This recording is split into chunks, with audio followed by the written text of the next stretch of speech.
कभी क्रिकेट के मैदान पर चौके छक्के चर्चा में रहते हैं तो कभी खिलाड़ियों से ज्यादा बयान सुर्खियां बटोर लेते हैं। इस बार मामला सिर्फ आईपीएल या एक तेज गेंदबाज तक सीमित नहीं है, बल्कि यह राजनीति, धर्म, सोशल मीडिया और जन भावनाओं के तालमेल का बड़ा उदाहरण बन गया है। बांग्लादेशी गेंदबाज मुस्तफिजुर रहमान, बॉलीवुड स्टार शाहरुख खान, बीसीसीआई और बीजेपी नेता संगीत सोम, ये सारे नाम एक ही कहानी में जुड़ गए हैं। आइए आपको बताते हैं कि आखिर पूरा मामला क्या है, संगीत सोम कौन है और उन्होंने ऐसा बयान आखिर क्यों दिया और इसका उनके राजनीतिक भविष्य पर आगे किस तरह से असर पड़ सकता है। हाल के दिनों में बांग्लादेश से हिंदुओं पर हिंसा, हत्या और उत्पीड़न की खबरें सामने आई। हाल के महीनों में बांग्लादेश से हिंदुओं पर हिंसा, हत्या और उत्पीड़न की खबर सामने आई। सोशल मीडिया पर वायरल तस्वीरों और वीडियो ने भारत में इस मामले को लेकर गुस्सा बढ़ा दिया। कई हिंदू संगठनों, संतों और राजनीतिक नेताओं ने मांग उठाई कि जब बांग्लादेश में हिंदू सुरक्षित नहीं है तब वहां के खिलाड़ी भारत आकर आईपीएल जैसे बड़े मंच पर क्यों खेल रहे हैं। इस बीच कोलकाता नाइट राइडर्स की टीम में शामिल बांग्लादेशी तेज गेंदबाज मुस्तफिजुर रहमान का नाम विवाद के केंद्र में आ गया। केकेआर के मालिक शाहरुख खान पर निशाना साधा गया और कहा गया कि उन्होंने भारतीय खिलाड़ियों को छोड़कर बांग्लादेशी खिलाड़ी को आखिर क्यों चुना। मामला बढ़ता गया और आखिरकार बीसीसीआई ने बड़ा फैसला लेते हुए केकेआर को मुस्तफिजुर रहमान को रिलीज करने का निर्देश दे दिया। बीसीसीआई सचिव देवजीत सैकिया ने कहा कि मौजूदा हालात को देखते हुए यह कदम उठाया गया है और केकेआर को रिप्लेसमेंट लेने की अनुमति दी जाएगी। संगीत सोम उत्तर प्रदेश के मेरठ जिले से आने वाले बीजेपी के वरिष्ठ नेता हैं। वह पहले विधायक रह चुके हैं और अपनी बेबाक, आक्रामक और कई बार विवादित बयानों के लिए जाने जाते हैं। संगीत सोम अक्सर हिंदुत्व, राष्ट्रवाद और सुरक्षा जैसे मुद्दों पर खुलकर बोलते हैं। यही वजह है कि उनके समर्थक उन्हें स्पष्ट बोलने वाले नेता मानते हैं, जबकि विरोधी उन्हें विवादों का नेता कहते हैं। जैसे ही मुस्तफिजुर रहमान और केकेआर का मामला सामने आया तो संगीत सोम ने इस मामले को लेकर अपनी तीखी प्रतिक्रिया दे दी। उन्होंने शाहरुख खान पर निशाना साधते हुए कहा कि जब बांग्लादेश में हिंदुओं की हत्या हो रही है तब वहां के खिलाड़ियों को खरीदना गद्दारी है। उन्होंने शाहरुख खान को गद्दार तक कह दिया और सवाल उठाया कि आखिर वह बांग्लादेश में हिंदुओं पर हो रहे अत्याचार पर चुप क्यों है।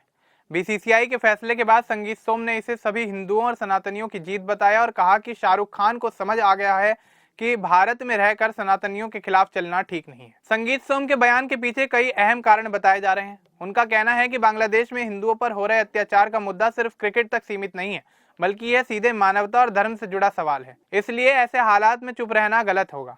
इसके साथ ही संगीत सोम की राजनीतिक पहचान भी इस बयान से जुड़ी मानी जा रही है, क्योंकि वे लंबे समय से हिंदुत्व की राजनीति करते आए हैं और ऐसे संवेदनशील मुद्दों पर खुलकर बोलना उनकी शैली का हिस्सा रहा है। वहीं तीसरी बड़ी वजह यह भी बताई जा रही है कि सोशल मीडिया पर पहले से ही लोगों में इस मामले को लेकर गुस्सा और नाराजगी थी।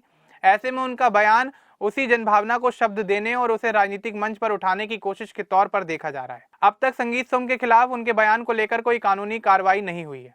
हालांकि विपक्षी दलों और कुछ सामाजिक संगठनों ने मांग की है कि किसी व्यक्ति को गद्दार कहना गलत है और इस पर कार्रवाई होनी चाहिए, लेकिन बीजेपी की ओर से अभी तक उनके बयान से दूरी बनाने और उन्हें चेतावनी देने जैसी कोई आधिकारिक जानकारी सामने नहीं आई है। इस मुद्दे पर बीजेपी और उसके सहयोगी दलों के कुछ नेता बीसीसीआई के फैसले के समर्थन में जरूर नजर आ रहे हैं।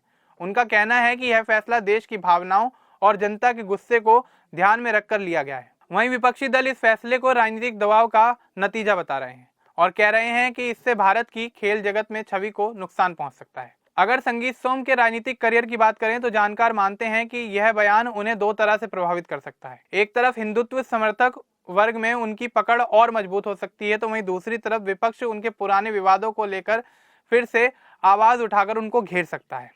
यानी यह बयान उनके लिए फायदेमंद भी साबित हो सकता है और आगे चलकर कानूनी या राजनीतिक परेशानियां भी खड़ी कर सकता है। संगीत सोम के इस बयान के बाद सपा के जिला अध्यक्ष जिया चौधरी ने संगीत सोम को हारा हुआ मानसिक रोगी बता दिया। इस पर करणी सेना के प्रदेश सचिव गौरव चौहान ने सपा जिला अध्यक्ष जिया चौधरी के साथ मारपीट कर दी। इसके बाद सपा समर्थकों ने गौरव चौहान की भी पिटाई कर दी। इस पूरे मामले को लेकर सोशल मीडिया पर लोगों की राय साफ तौर पर बटी हुई नजर आ रही है।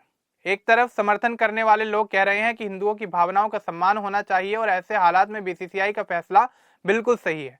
कई यूजर्स का मानना है कि देश सबसे पहले है और क्रिकेट उसके बाद आता है। तो वहीं दूसरी तरफ विरोध करने वाले लोग कह रहे हैं कि खेल को राजनीति और धर्म से दूर रखना चाहिए। कुछ लोगों का कहना है कि किसी खिलाड़ी या कलाकार को देशद्रोही कहना गलत और खतरनाक सोच है। कई यूजर्स इसे सिर्फ पब्लिसिटी और राजनीति से जोड़कर देख रहे हैं। ट्विटर, फेसबुक और यूट्यूब पर hashtag Mustafizur Rahman, hashtag KKR, hashtag संगीत सोम और हैशटैग बीसीसीआई डिसीजन जैसे हैशटैग तेजी से ट्रेंड करते नजर आ रहे हैं। फिलहाल बीसीसीआई का फैसला लागू हो चुका है और मुस्तफिजुर रहमान को केकेआर से रिलीज करने की प्रक्रिया शुरू कर दी गई है। संगीत सोम अपने बयान पर कायम है और पीछे हटने के मूड में बिल्कुल दिखाई नहीं दे रहे हैं। मामला अभी शांत नहीं हुआ है और आने वाले दिनों में इस पर और राजनीतिक बयानबाजी होने की पूरी संभावनाएं हैं। यह पूरा विवाद सिर्फ क्रिकेट का नहीं बल्कि भावनाओं, राजनीति और सोशल मीडिया के दौर का आईना है। संगीत सोम का बयान जहां एक वर्ग को साहसी लगता है तो वहीं दूसरे वर्ग को भड़काऊ। सच यही है कि इस मामले ने एक बार फिर दिखा दिया है कि भारत में खेल और राजनीति को अलग रखना अब कितना मुश्किल होता जा रहा है।